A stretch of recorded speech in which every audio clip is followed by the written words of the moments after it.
TRS और Congress party में कोई फर्क नहीं है। टीआरएस कांग्रेस पार्टी की बी टीम है।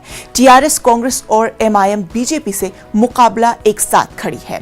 रियासत की अवाम बीजेपी के साथ है। अवाम तब्दीली चाहती है। आइंदा असेंबली इंतखाबात में तेलंगाना पर ही बीजेपी का कब्जा होगा। Joining Congress party, becoming a Congress leader and having a dialogue and talks with KCR, in a way he wanted the Congress party to make B team for TRS. So the Telangana people are clever enough to understand Congress and TRS are no different.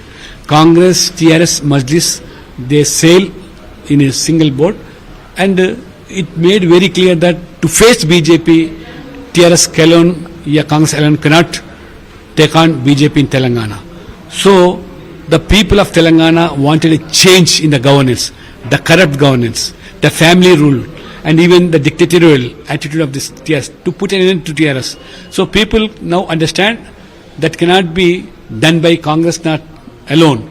So now people now looking towards BJP to put an end to this dictatorial attitude or rule in the Telangana.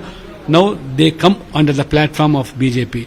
So we have been telling from the day one, the Congress and TRS and Majlis are all one, they are no different.